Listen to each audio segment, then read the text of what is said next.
And today I'm interviewing Ness, his friend over here, Jordan, and Emily.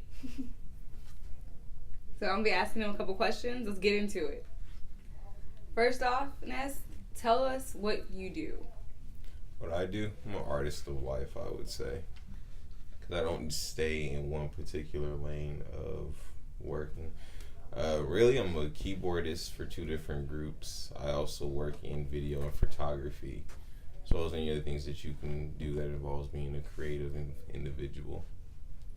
That's fucking awesome, and that's why I wanted to interview you. It seems like you lead a rock star type lifestyle, like as far as like with the photos, like the house parties. I mean, everything just seems. I mean, but it's also like very like. It's a surface lifestyle, if you're gonna call it a rock star. I'm the furthest thing from a rock star. I definitely, and you don't get that vibe from you at all. Like you get like more of like the. I like the idea of how when you are a rock star, just someone in that kind of position, you're free to do whatever you want. They're not gonna question. You're just gonna understand that's just you, unless you kind of work under what they want. Then it's everything that you do they're gonna question about. I like the idea of being able to go and do whatever the hell I want, as long as it's not going to impede anyone else's life. And I feel like that you can classify yourself as a rock star. Then I mean, without much you the do cocaine whatever. and heavy alcohol, like a funk star. Yeah, I like that. Like a parliament. See, that's the thing. I'm very nostalgic. I really wish I could have been born and grown up in the 70s during my 20s. That is my favorite decade. Not even lying. Like the 70s, The 70s is my all-time favorite era of, I would say, of entertainment, close related to my life. Now, if you're going to speak about just history in general, I'm not sure if I'm correct, but 16th century, 17th century. If Shakespeare was even a real person, I would have loved to live in this era, because the 70s is my all-time favorite era of, I would say, of entertainment, close related to my life. Now, if you're going to speak about just history in general, I'm not sure if I'm correct, but 16th century, 17th century. If Shakespeare was even a real person, I would have loved to live in this era, because that was the sense of when vocabulary creative vocabulary was born, and it came out of Shakespeare works. And so, because I mean, I guess the way you're talking, like just creatively, like you're just talking about diction and all that type of detail, like attention to small detail. Like when you look at carpet and it has all those little fine prints, and you just it blends in a whole view. When you really look at it close, there's like a speck of gray, and you can really see that speck of gray from afar, because it would definitely set off everything else inside that print. Like a plane incident where one little screw falls out and the whole fucking engine comes apart, and you got destruction. It's like kind of like the butterfly effect. What do you think? That's actually one of my favorite movies growing up. Just like any little thing can affect like the whole fucking world, the whole planet, universe. I live off of a domino effect. Live in any TV home, which would you choose? And I mean like TV, like cartoons, like any type of television. That's an interesting question. I always thought about that, but I never had a solid answer from where. Because the idea of just TV shows, you just jump from one to one. It's different worlds you get to see. You never have to just stay to one. Yeah. Now, if I had to pick one necessarily, I'd honestly will go with Martin. Martin? Yeah. Just so much happening in that apartment. Yes. My favorite episode is the one with like where someone stole his CD player. That's my second favorite episode. And he has the dog, and he's like, that shit right there. That is my favorite. What's your favorite episode? When he got the big screen TV. Oh, shit. Yeah. I'm dying the second that episode comes on, just like till the very end. The Hashitashi, isn't it? That's what it's called? The Hashitashi 2000. Gina was about to come up with the club, and they all dipped, and she had that psychotic look, made them get the small ass TV. What about the one where she got her head caught in the headboard? Man, it still worked it off. That shit was hilarious. That part right there when she went to work. That was before you knew what sex was going on. So like, I didn't get why is her head in the headboard. I was like, how did that? Me too. I'm like, how did that happen? And like, I watched her like, damn, missionary gonna ride. Or wait, her head was going in that way, so I think she was on all fours going in. I have no fucking idea. Like I would assume so. That the way her head was, like detail, she was going this way. Yeah, her head was in there. I think Martin with a little fart. Bill, oh shit.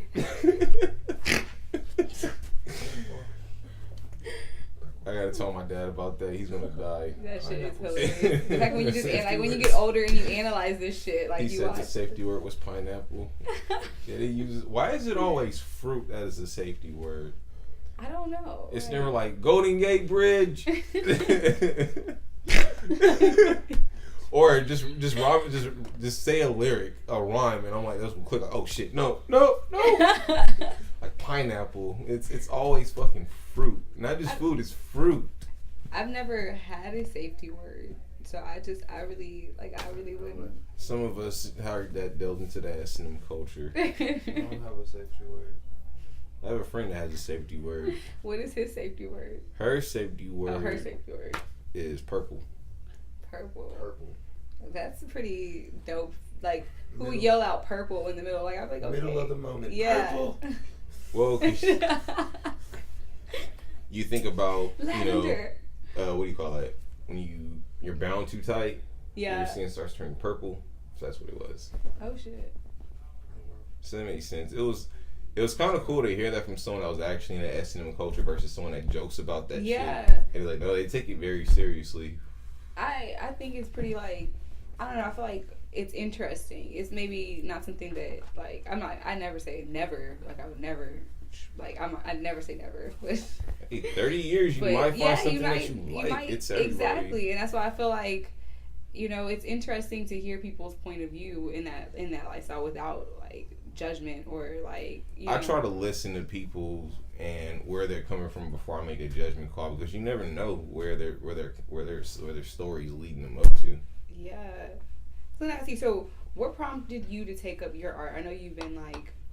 I'm not very well at speaking.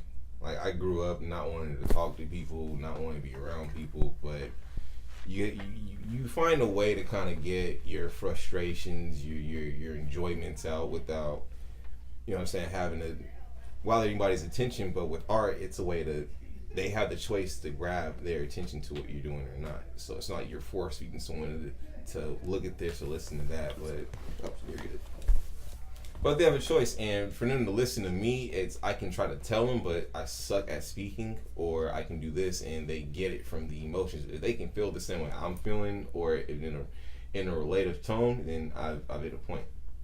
That's pretty. I was gonna ask you. So, is your intention, like, whenever you're creating, is it the intention for people to see what you see, or for them to have their own personal experience, like from seeing your art or listening to what you're doing or visualizing? It starts with me and it ends with me first and foremost, before it becomes a display. Because you're the only fan you have. If you're going to be an artist, it has to be yourself. I mean, there are some artists that that live off of negative self-criticism, but it always goes in the opposite when it's out in the world. I suffer through that a lot. But through the most part, I look at it as I wanted to do it, whatever the hell it is, and once I do it, then I'm fine. Yeah. But I don't take in anyone else's, like, criticism or judgments while it's a work in progress. It's like, you don't eat spaghetti when it's just the pasta by itself, no sauce, no meats or nothing. It's like, that's what you're doing right now. So I refuse to take anything in until it's done. I'm like, okay, now it's done. Then people can say and give whatever criticism they want. Actually, the one reason I would do it and say, if I got their criticism mission accomplished, because they could have ignored it. Yeah. And what's rejection? Some of us can get over rejection with, like, people, but with art, nah. Yeah. Like, I do something and it goes unnoticed, even though I put, like, a lot into it. Then I started looking at, like, okay, there's the self-doubt hitting. Yeah. I really fuck with that. Like, my other question I was going to say is, let me see, is art a means of reflection or exploration, or would you say both? I would say both. Because if you're once you're reflecting, you may notice something new about yourself. That's why I take a lot of time in the self-thought, especially with art. You never know what you're feeling. You never know how to exactly how to analyze your own emotions. You know, especially when you're doing art, it sometimes it'll come out so random that you're not even paying attention to what you're doing, and then it's done. You're like, oh wow, I did this, and then you think about like, wow, why did I do this? And you kind of think about what took you there to kind of make that product, or just in works itself. I think the creative process in general is like so interesting, and everybody has their own creative process. Like, what do you feel like is your creative process? Like, how do you get into your zone? Like, whenever you're creating, whether it's as a keyboardist or whether it's a videographer, I mean, cinematographer. You have so many different hats you wear and you create with. It depends, because I use those outlets in different facets. When I have a camera, is the extroverted side of myself, where I want to go out into the world and interact with people and be completely interfaced with the camera. I don't care if I get their permission or not, because that's something I enjoy. Versus music, I take that more in an introvertism, where I want to shut out the rest of the world and just focus on the vibrations that I like, that are going to lift me up right now. You know, you ever hear like a song that just throws you out of your mood? Like, will somebody shut this shit off? And we go through that every day. That's me 98% of the time. Unless I'm around somebody that puts me into that mood, where like, well, I can actually stand to listen to this because I'm around them, I get it. Otherwise, I don't get it. What are some, I think we were talking about local artists before. You mentioned a couple, like, but what are some artists, I guess, that put you in that zone, or like songs that put you like in that like mood to create, or that you really vibe with? A couple of artists. I can name one. This man right here, he goes by J3's Journal. Sorry. And with him, it's literally a journal, because it's no matter what he wants to do, he'll do it. And most of the time, he's around equipment anyway. He'll just set up a shop and lay down his tracks, and there it is. But even with he'll even use tracks that I'll make. I don't even feel like putting it out into public, but he'll just have access to my computer, and there it was. He'll make a song out of it.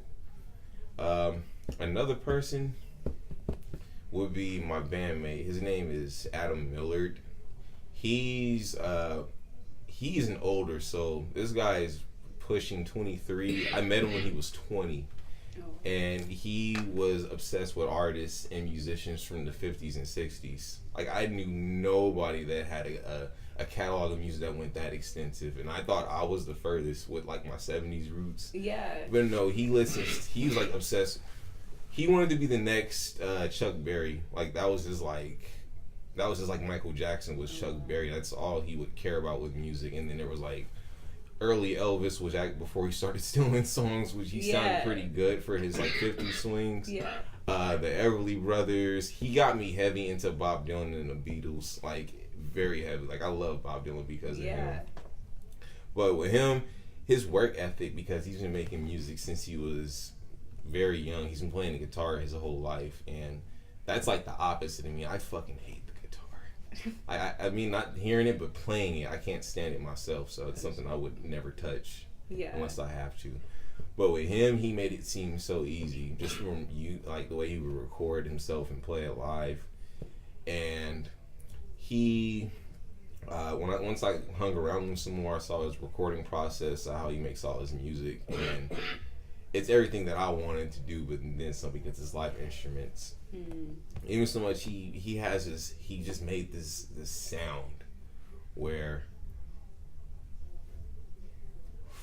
you can't say it sounds like anybody, because he pulled sources from here, and here, and it's on levels that people that I hang around all the time are not even on. Not to disrespect him, but it's just, he's different.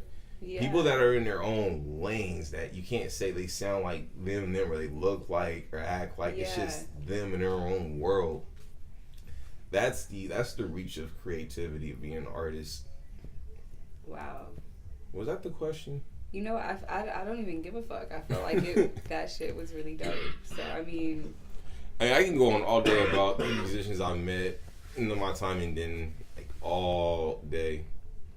what do you feel like? What is the most influential artist, like that like I guess influences you creatively Of all time? of all time? James Yancey, Jay Dilla. Oh, fuck, okay.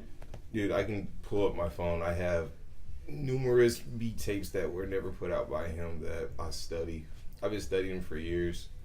But his entire catalog just worked off of, like I said, whatever he wanted to do, nothing stopped him. Not even legal issues with like record companies and this and that. It was fuck that. You know this dude, he was nominated for a Grammy because, no, actually he got a Grammy because he produced Common's The Light with Eric Wood. That song. That's my favorite. Yeah, he produced it. But, no, actually it wasn't The Light. He didn't show up for that Grammy nomination. He won a Grammy for Got It Till It's Gone with Janet Jackson with Q-Tip. Another one of my favorites. He actually gave that production credit to someone else, but it was all him. Mainly because he said, fuck the publicity and fuck all the notoriety, whatever. I just want to make the music. And that's what it's all about. I feel like that's why I even want to interview like people who are creative, because it's like they're pretty much, you're seeing their perspective. We're all like I say this a lot, but a compilation of our own experience, and like you being able to show it through videography or music or whatever. It's like now I'm getting to see the world through your eyes, you know, or like Exactly. Yeah. This is the only way I can actually communicate with people, because I can't talk for shit. And I feel like I have no other sense of relativity to human society, but besides being an artist and what comes out of our minds and getting on to draft. You know what I really always wanted to do was paint.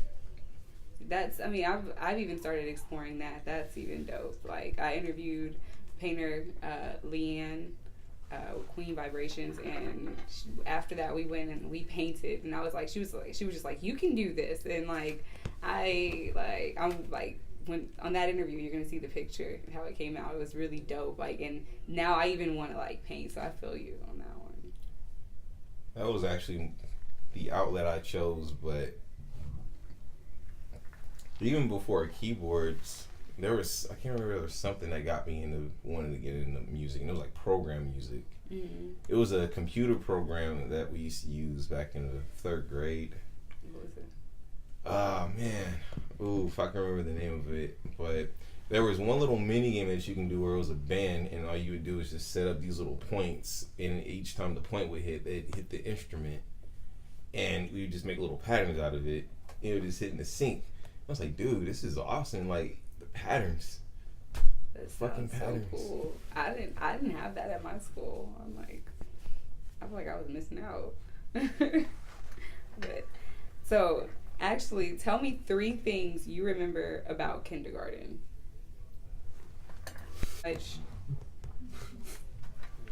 You have to complete this rap lyric.